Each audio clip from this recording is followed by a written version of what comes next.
हर हर महादेव भक्तों, हम नारद मुनि की कथा को आगे बढ़ाते हैं और जानते हैं आगे क्या हुआ। सूत जी कहते हैं, महर्षियों, जब नारद मुनि इच्छा अनुसार वहाँ से चले गए तब भगवान शिव की इच्छा से माया विशारद श्री हरि ने तत्काल ही अपनी माया को प्रकट किया। उन्होंने मुनि के मार्ग में एक विशाल नगरी की रचना की जिसका विस्तार 100 योजन था। वह अद्भुत नगर बड़ा ही मनोहर था। भगवान ने उसे अपने बैकुंठ लोक से भी अधिक रमणीय बनाया था। नाना प्रकार की वस्तुएं उस नगरी की शोभा बढ़ाती थी। वहाँ स्त्रियों और पुरुषों के लिए बहुत से विहर स्थल थे। वह श्रेष्ठ नगर चारों वर्णों के लोगों से भरा था। वहाँ शील निधि नामक ऐश्वर्यशाली राजा राज्य करते थे। वे अपनी पुत्री का स्वयंवर करने के लिए उद्यत थे, अतः उन्होंने महान उत्सव का आयोजन किया था। उनकी कन्या का वर्ण करने के लिए उत्सुक और चारों दिशाओं से बहुत सारे राजकुमार पधारे थे, जो नाना प्रकार की वेशभूषा तथा सुंदर शोभा से प्रकाशित हो रहे थे। उन राजकुमारों से वह नगरी भरा पूरा दिखाई देता था। ऐसे सुंदर राजनगर को देख नारद जी मोहित हो गए। वे राजा शील निधि के द्वार पर गए। मुनि शिरोमणि नारद को आया देख महाराज शील निधि ने श्रेष्ठ रत्नमय सिंहासन पर बिठाकर उनका पूजन किया।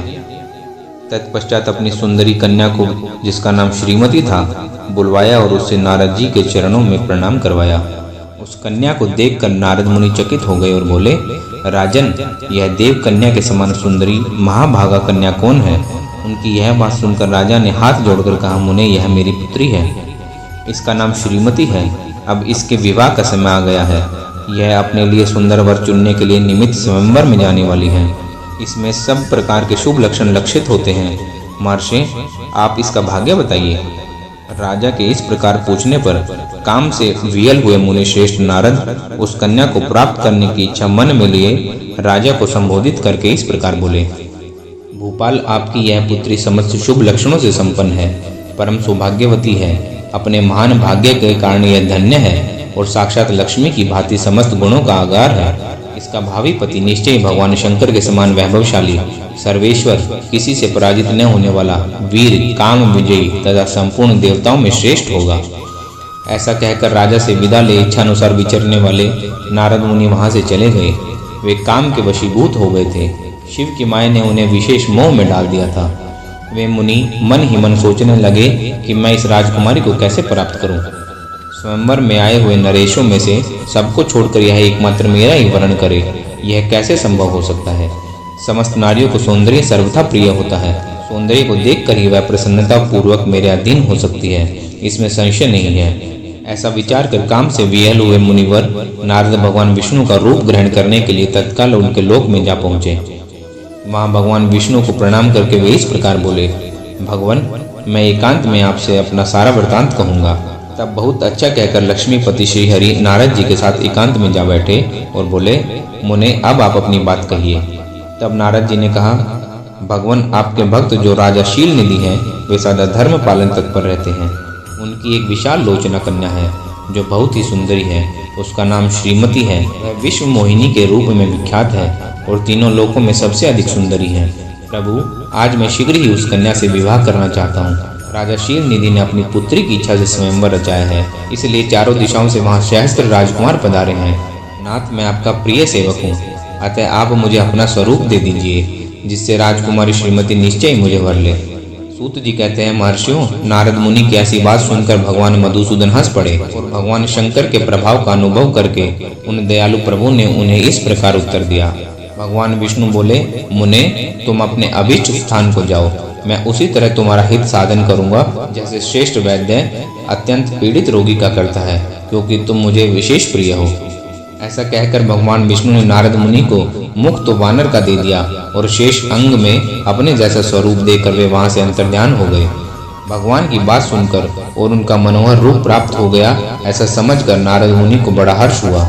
वे अपने को कृत्य मानने लगे। भगवान ने क्या प्रयत्न किया है, इसको वे समझ न सके। तदनंतर मुनि श्रेष्ठ नारद शीघ्र ही उस स्थान पर जा पहुंचे जहां राजा शील निधि ने राजकुमारों से भरी हुई स्वयंवर सभा का आयोजन किया था। विप्रवरों, राजपुत्रों से घिरी हुई वह दिव्य स्वयंवर सभा दूसरी इंद्र सभा के समान अत्यंत शोभा पा रही थी। नारद जी उस सभा में जा बैठे और वहां बैठकर प्रसन्न मन से बार बार यही सोचने लगे कि मैं भगवान विष्णु के समान रूप धारण किए हुए हूँ, अतः वह राजकुमारी अवश्य मेरा ही वर्ण करेगी, दूसरे का नहीं। मुनिश्रेष्ठ, नारद को यह ज्ञात नहीं था कि मेरा मुंह कितना कुरूप है। उस सभा में बैठे हुए सब मनुष्यों ने मुनि को उनके पूर्व रूप में ही देखा था। राजकुमार आदि कोई भी उनके रूप परिवर्तन के रहस्य को न जान सके। वहां नारद जी की रक्षा के लिए भगवान रुद्र के 2 पार्षद आए थे, जो ब्राह्मण का रूप धारण करके गूढ़ भाव से वहां बैठे थे। वे ही नारद जी के रूप परिवर्तन के उत्तम भेद को जानते थे। मुनि नारद को कामवेश से मूढ़ हुआ जान वे दोनों पार्षद उनके निकट गए और आपस में बातचीत करते हुए उनकी हंसी उड़ाने लगे। परंतु मुनि तो काम से विहल हो रहे थे, अतः उन्होंने उनकी यथार्थ बात भी अनसुनी कर दी। वे मोहित और श्रीमती को प्राप्त करने की इच्छा से उसके आगमन की प्रतीक्षा करने लगे। इसी बीच में वह सुंदरी राजकन्या स्त्रियों से घिरी हुई अंतपुर से वहां आई। उसने अपने हाथ में सोने की एक सुंदर माला ले रखी थी। वह शुभ लक्षणा राजकुमारी स्वयंवर के मध्य भाग में लक्ष्मी के समान खड़ी हुई अपूर्व शोभा पा रही थी। उत्तम व्रत का पालन करने वाली वह भूप कन्या माला हाथ में लेकर अपने मन के अनुरूप वर का अन्वेषण करने के लिए सारी सभा में भ्रमण करने लगी। नारद मुनि का भगवान विष्णु के समान शरीर और वानर जैसा मुख देखकर वह कुपित हो गई और उनकी ओर से दृष्टि हटाकर प्रसन्न मन से दूसरी ओर चली गई। स्वयंवर सभा में मनोवांछित वर को न देखकर वह भयभीत हो गई। राजकुमारी उस सभा के भीतर चुपचाप खड़ी रही। उसने किसी के गले में जयमाला नहीं डाली। इतने में ही राजा के समान वेशभूषा धारण किए हुए भगवान विष्णु वहां पहुंचे। इन्हीं दूसरे लोगों ने उनको वहां नहीं देखा, केवल उस कन्या की दृष्टि उन पर पड़ी। भगवान को देखते ही उस परम सुंदरी राजकुमारी का मुख प्रसन्नता से खिल उठा। उसने तत्काल ही उनके कंठ में माला पहना दी। राजा का रूप धारण करने वाले भगवान विष्णु और उस राजकुमारी को साथ लेकर तुरंत अदृश्य हो गए और अपने धाम जा पहुंचे। इधर सब राजकुमार श्रीमती की ओर से निराश हो गए। नारद मुनि तो काम वेदना से आतुर हो रहे थे, इसलिए वे अत्यंत विहल हो उठे। तब वे दोनों विप्र रूपधारी ज्ञान विशारद रुद्रगण काम विहल हुए नारद जी से उसी क्षण बोले। रुद्रगणों ने कहा, हे नारद, हे मुने, तुम व्यर्थ ही काम से मोहित हो रहे हो। सौंदर्य के बल से राजकुमारी को पाना चाहते हो। अपना वानर के समान घृणित मुंह तो देख लो। सूत जी कहते हैं, महर्षियों, उन रुद्रगणों का यह वचन सुनकर नारद जी को बड़ा विस्मय हुआ। वे शिव की माया से मोहित थे। उन्होंने दर्पण में अपना मुंह देखा।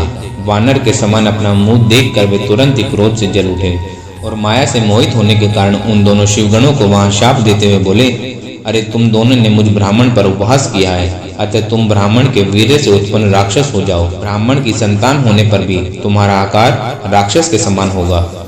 इस प्रकार अपने लिए शाप सुनकर वे दोनों ज्ञानी शिरोमणि शिवगण मुनि को मोहित जानकर कुछ नहीं बोले।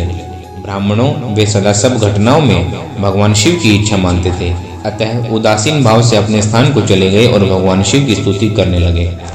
भक्तजनों, हम आज की कथा को यही समाप्त करते हैं। आगे की कथा हम भाग 3 में जानेंगे। हर हर महादेव भक्तों।